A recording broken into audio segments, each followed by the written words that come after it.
বাজেটের জন্য আমি প্রথমেই মাননীয় প্রধানমন্ত্রী জনাব তারেক রহমান এবং আমাদের সুযোগ্য অর্থমন্ত্রী জনাব আমির খুসরো মাহমুদ চৌধুরীকে ধন্যবাদ জানাতে চাই। এই বাজেটটি দেখে আমার কাছে মনে হয়েছে যে গত 17 বছর যখন গুম খুন জুলুম নির্যাতন দুর্নীতি টাকা পাচার চলছিল, তখন সুদূরে বসেও মাননীয় প্রধানমন্ত্রী শুধু দলই গোছাননি, সংগঠনই গোছাননি, উনি দেশের জন্য কাজ করে চলেছেন। এবং অর্থমন্ত্রীও যে নির্যাতনের মধ্যে থেকেও কারাগারে থেকেও কিন্তু উনি দেশের জন্য কাজ করেছেন। এই বাজেটটি সেটারই প্রমাণ। আমাদের বিরোধী বন্ধুরা অনেকভাবে বাজেটকে সমালোচনা করার চেষ্টা করেছেন, অনেক পড়াশোনা করে এসেছেন, কিন্তু ইফ বাট কিন্তু যদি অনেক কিছু দিয়েও ওনারা গতানুগতিক সমালোচনা ছাড়া নতুন কোনো সমালোচনা ওরা দিতে পারেন নাই। মাননীয় স্পিকার, এই বাজেটকে বিভিন্নভাবে বিশেষায়িত করা হয়েছে। বিরোধী দল থেকে বলা হয়েছে চ্যালেঞ্জিং বাজেট, দিবা স্বপ্ন। এটি একটি দিবা স্বপ্ন নয়, এটি একটি বাস্তব রিয়েলিস্টিক বাজেট, যে বাজেট বিএনপি সরকারের দ্বারাই বাস্তবায়িত হওয়া সম্ভব। এবং চ্যালেঞ্জিং শব্দটা বারবার ব্যবহার করা হয়েছে। অবশ্যই চ্যালেঞ্জিং শব্দের সাথে বাংলাদেশ জাতীয়তাবাদী দলের ইতিহাস, শহীদ রাষ্ট্রপতি জিয়াউর রহমানের ইতিহাস ওতপ্রোতভাবে জড়িত। মুক্তিযুদ্ধের সময় বাংলাদেশ যখন একটি চ্যালেঞ্জের মুখে ছিল, তখন এই চ্যালেঞ্জের মুখ থেকে বাংলাদেশের মানুষকে দিশা দেখিয়েছিলেন স্বাধীনতা ঘোষণা দিয়ে শহীদ রাষ্ট্রপতি জিয়াউর রহমান। পরবর্তীকালে তলাবিহীন ঝুড়ি থেকে বাংলাদেশকে একটি স্বনির্ভর বাংলাদেশে পরিণত করার জন্য, উন্নত বাংলাদেশে পরিণত করার জন্য সেই চ্যালেঞ্জটা উনি হাতে নিয়েছিলেন শহীদ রাষ্ট্রপতি জিয়াউর রহমান। এবং স্বৈরাচারীদের হাত থেকে বাংলাদেশকে আবার গণতন্ত্রের পথে নিয়ে আসার জন্য এই অবিরাম চ্যালেঞ্জটি হাতে নিয়েছিলেন দেশনেত্রী বেগম খালেদা জিয়া। এবং বর্তমানে একটি ভঙ্গুর অর্থনীতির সময় যখন সবগুলো সিস্টেম ভেঙে গেছিল, স্বৈরাচারীরা সবকিছু সিস্টেম ভেঙে দিয়েছিল, অর্থনীতিকে ধস নামিয়েছে, সেই ভঙ্গুর অর্থনীতিতে বাংলাদেশের ইতিহাসের সবচেয়ে কঠিন সময় মাননীয় প্রধানমন্ত্রী জনাব তারেক রহমান বাংলাদেশের দায়িত্ব নিয়ে সবচেয়ে বড় চ্যালেঞ্জ নিয়েছেন। সুতরাং এই বাজেট চ্যালেঞ্জিং অবশ্যই, এবং এই বড় বাজেট বিএনপি দ্বারাই বাস্তবায়িত হবে ইনশাআল্লাহ।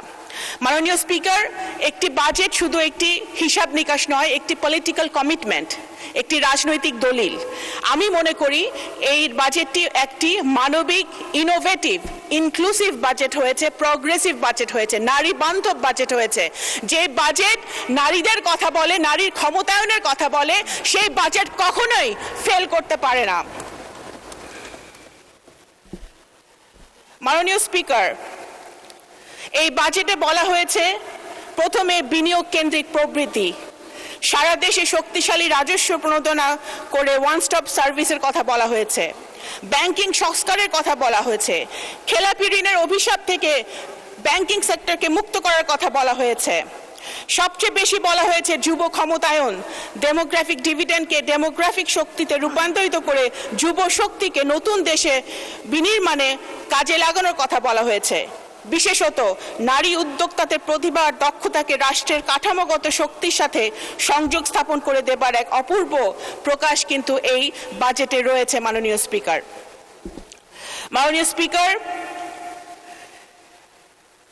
এই বাজেটে বলা হয়েছে সুন্দরভাবে, আমাদের অর্থমন্ত্রী কিন্তু তুলে ধরেছেন,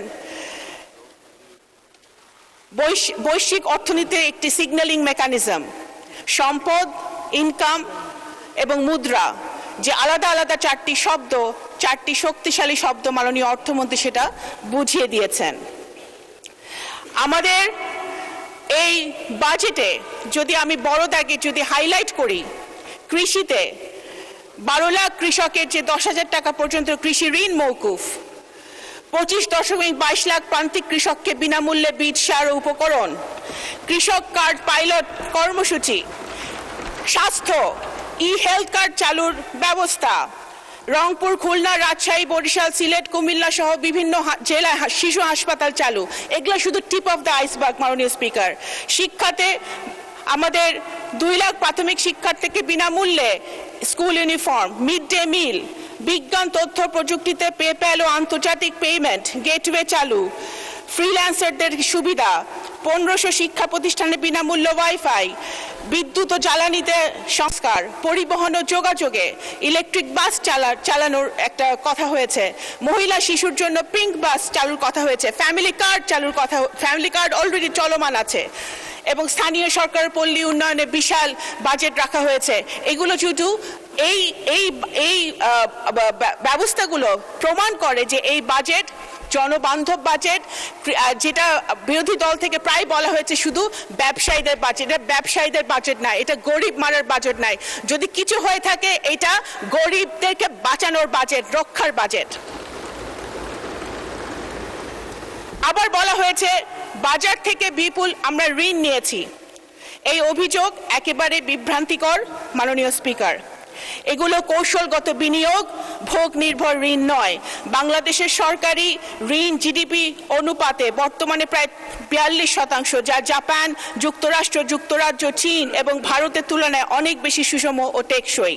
এই পরিমিত ঋণ উৎপাদন ক্ষমতা জোরদার করতে, পণ্য সেবার সরবরাহ বাড়াতে এবং বাজার মূল্য, পণ্য ও বিনিয়োগের স্থিতিশীলতা নিশ্চিত করতে ব্যবহৃত হচ্ছে। মাননীয় স্পিকার, আমার সময় শেষ, সময় আপনি দিবেন না, শুধু এতটুকুই বলে শেষ করতে চাই যে এখানে জুলাই যোদ্ধাদের জন্য বাজেট রাখা হয়েছে,